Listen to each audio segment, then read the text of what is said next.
तो जय हिंद दोस्तों आज की इस वीडियो में हम कुछ लोगों की फील्डिंग सेट करने वाले हैं। सबसे पहले है ये बाबा जी, और दूसरी है ये लड़की, और तीसरा है ये टोपी बाज खड़ा मुसलमान के नाम पे धब्बा इंसान। तो वैसे तो मुझे कोई बड़ी लकड़ी लेने की आदत नहीं है, लेकिन सामने से अगर कोई बड़ी लकड़ी उठा के हमारे ही करे तो हम फिर उसे छोड़ते भी नहीं है। लेकिन आपसे रिक्वेस्ट है कि दिल थाम के भाई बैठे रहना, इस वीडियो को पूरा जरूर देखना। और हाँ, वीडियो अच्छा लगे तो वीडियो को लाइक करके चैनल को सपोर्ट भी करना है आपको, ठीक है। और फेसबुक पे देख रहे हो तो भाई ये वाली आईडी दबा के फॉलो करो, क्योंकि आपके सपोर्ट की बहुत जरूरत है। तो चलो वीडियो शुरू करते हैं। तो अब तुम सबसे पहले ये फर्जी टोपी वाले इंसान का वीडियो देखो, ये क्या कह रहा है। हिस्ट्री पढ़ के देख लो, हिंदुओं ने किसी पे जुल्म नहीं करा। हिस्ट्री पढ़ लो आप। हाँ, चाचा का कहना है कि हिस्ट्री पढ़ के देख लो, हिंदुओं ने किसी पे जुल्म नहीं किया। और दूसरी तरफ देखो क्या कह रहे हैं, हिंदू दयालु हैं। अच्छा, उनके दिल में दया है। मैं किसी और को नहीं कुछ कह रहा हूँ। ठीक है।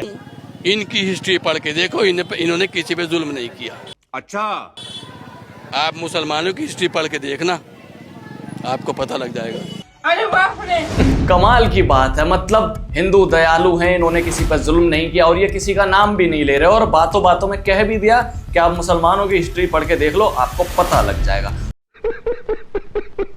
वैसे चाचा से एक बात पूछना ये चाहता हूँ, ये टोपी लगा के कुर्ता पजामा पहन के कितने रुपए मिले इस तरीके के डायलॉग बोलने के लिए? मैं नहीं बताऊंगा। अब ये कह रहे हैं कि हिंदुओं ने किसी पर जुल्म नहीं किया। चलो हम एक पल को ये बात मान लेते हैं, लेकिन दलित महिलाओं पे स्तन टैक्स के नाम पर जो अत्याचार किया वो किसने किया? अरे बाबा! दलितों को मंदिर में घुसने से रोका तो भाई किसने रोका? उनको कुएं में पानी पीने से रोका तो किसने रोका? अरे बाप रे, ये तो धोती खोल रहा है। उनके कमर के पीछे झाड़ू अगर बांधी तो भाई किसने बांधी? उनके मुंह के आगे मटका अगर किसी ने लटकाया तो किसने लटकाया? क्या बात है सर, क्या बात है सर। मतलब मुसलमान का लुक बनाकर खुद को मुसलमान बोलकर मुसलमान की बुराई करना, इसे ही तो कहते हैं 500 रुपए में बाप बदलना। समुदाय आप पे फतवा जारी कर देगा। कौन सा फतवा? इनके फतवे से क्या होता है? औरंगजेब और बाबर और जहांगीर को अपना वो मानते हैं। फतवा लो बस, अब औरंगजेब आलमगीर का मुंह में ले लिया, कुछ नहीं तो। मेरी बात सुनो, मुझे सुनो। इस्लाम में 73 फिरके हैं। इस्लाम में गौर से सुनना भाई, इस्लाम में 73 फिरके हैं। 73 के 73 नमाज पढ़ते हैं, 73 के 73 रोजा रखते हैं, 73 के 73 हज करते हैं, 73 के 73 अपने आप को सच्चा बता रहे हैं। मोहम्मद साहब ने ये कहा है कि 73 में से 72 जहन्नुम में जाएंगे।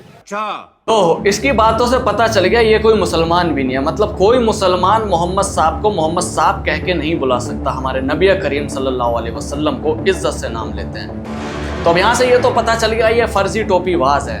बात तो सही है। लेकिन जैसा कि इसने कहा कि इस्लाम में 73 फिरके होंगे और हमारे नबी ने कहा कि उनमें से एक जन्नत जाएगा। हाँ, इसका फैसला भी अल्लाह करेगा। अब ऐसा तो नहीं होता ना कि एग्जाम देने स्कूल में 1000 बच्चे आए तो 1000 के 1000 पास हो जाएं, ऐसा तो नहीं होता ना। तो इनकी बातों पे ध्यान देने से अच्छा है कि आज के टाइम में हम दोबारा से पोगो टीवी देखने लगे। हम सब का मकसद एक ही है, चीन टपाक डमडम। यही नहीं, अभी और सुनिए। जय जगन्नाथ। मैंने ऐसा सुना है कि पूरे भारत में केवल एक ही ऐसा मंदिर है जहां पर केवल हिंदुओं को ही जाना अलाउ है, नॉन हिंदू वहां जा भी नहीं सकता है। पहली बात तो ये कि अगर ऐसी कोई परंपरा है तो हो सकता है, हो नहीं सकता। लाजिम है कि मुसलमानों को देखकर ही कॉपी की गई है। जैसे मक्का में, मदीना में, वहां पे कोई गैर मुस्लिम वहां नहीं जा सकता। अच्छा। और रही बात दूसरी, अब इससे ये पूछना चाहूंगा, ये घटिया किस्म की जो ये लोग होते हैं भाई, किस तरीके का अपना पहनावा कर रखा है। हमेशा दिन रात मुसलमानों के खिलाफ भौंकना इनका काम है, लेकिन हिजाब में आके वीडियो बनाएंगे ताकि वीडियो वायरल जा सके, और जो नफरती चिंटू हैं ये दबा के लाइक शेयर ठोके। अब सोशल मीडिया से पैसा कमाने के लिए इन्होंने अपना मुंह भी बंदरिया जैसा चमका रखा है। वैसे पहले मैं सोचता था कि ये धंधे वाली जो लड़कियां होती हैं, जो कोठे पे बैठती हैं, लोगों की ख्वाहिश पूरी करती हैं पैसे लेकर, ये गलत होती हैं। लेकिन जब से मैंने ऐसे दलाल गोदी मीडिया वाले देखे और ऐसी महिलाएं, औरतें देखी जो नफरत फैलाने का काम करती हैं, तब से लेकर मेरे दिल में ऐसे लोगों के लिए सम्मान बहुत ज्यादा बढ़ गया। अच्छा, अब जरा तुम इसकी बात को आगे ध्यान से सुनो। लेकिन जगन्नाथ जी तो पूरे जगत के पूरे विश्व के भगवान है। हाँ, जगन्नाथ जी पूरे विश्व के और पूरी दुनिया के भगवान हैं। आगे सुनो। तो केवल वो लिमिटेड लोगों को अपने दर्शन कैसे दे सकते भाई, ये पॉसिबल ही नहीं है। हाँ, वो लिमिटेड लोगों को दर्शन कैसे दे सकते हैं, क्योंकि वहां पे तो गैर हिंदू का जाना मना है ना। तो फिर अब आगे सुनो। इसीलिए पूरे विश्व में, पूरे भारत के अंदर एक ही ऐसे भगवान है जो स्वयं खुद अपने मंदिर से, अपने घर से बाहर निकल के अपने भक्तों को दर्शन देते हैं। चाहे वो हिंदू हो, मुस्लिम हो, सिख हो, ईसाई हो, वो सभी के लिए बाहर निकलते हैं। बस कर दीदी, मुंह से और कितना हगेगी। मतलब अभी इसने बोला कि वो पूरे विश्व के, पूरी दुनिया के भगवान हैं। अब कह रही है कि वहां पे सारे लोगों का जाना अलाउ नहीं होता, तो भगवान जी खुद अपने मंदिर से निकल के लोगों को दर्शन देते हैं। लेकिन पूछना ये चाहते हैं, क्या वो दर्शन देते हुए अमेरिका की ओर जाते हैं, या वो इजराइल की ओर जाते हैं, या अरब की ओर जाते हैं, या पाकिस्तान की ओर जाते हैं? हाँ, जैसा कि अभी इसने बोला था ना कि वो पूरे विश्व के भगवान है और वो अपने भगवान मंदिर से निकल के सबको दर्शन देते हैं। तो क्या सिर्फ भारत में ही देते हैं? क्या? तो जब अब वो पूरे विश्व के भगवान है तो जाहिर सी बात है वो कहीं भी जा सकते हैं और जाके दर्शन नहीं देते, लेकिन वो दर्शन सिर्फ इंडिया में ही देते हैं। इसलिए अब इस लड़की के लिए एक बात बोलना चाहूंगा, मुंह से हगना बंद कर दीदी, हगने का काम पिछवाड़े का है। अब तुम जरा ये बाबा की बात सुनो, ये क्या कह रहे हैं। हिंदू और मुसलमान में क्या अंतर है? भक्त ने पूछा इनसे कि हिंदू और मुसलमान में क्या अंतर है। अब बाबा का पहले जवाब सुनो, फिर बाबा को हम जवाब देंगे। जिनके अंदर दया है वो हिंदू हैं, और जिनके अंदर दया नहीं है वो मुसलमान हैं। अरे बाबा! हा, कमाल की बात है, बाबा जी ने क्या बोला है। जिनके अंदर दया है वो हिंदू हैं और जिनके अंदर दया नहीं है वो मुसलमान है। हाँ, शायद इनका इशारा इसलिए होगा कि जो रेपिस्ट, लड़कियों का, माँ बहनों का रेप करने वालों के लिए जिनके दिल में दया होती है, उनमें कुछ लोग हिंदू होते होंगे, है ना।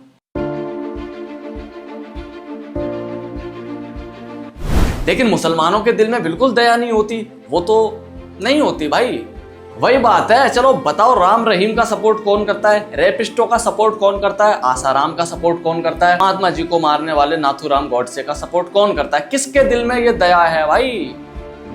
क्या हो गया तुम्हें, क्यों नहीं बोल रहे हो? बस भाई, आज की वीडियो में इतना ही। बाकी वीडियो कैसा लगा कमेंट करके जरूर बताना, और चैनल पे नए हो तो भाई सब्सक्राइब जरूर कर लेना। बाकी मिलते हैं हम अगले वीडियो में एक और नई फंटास्टिक फील्डिंग के साथ।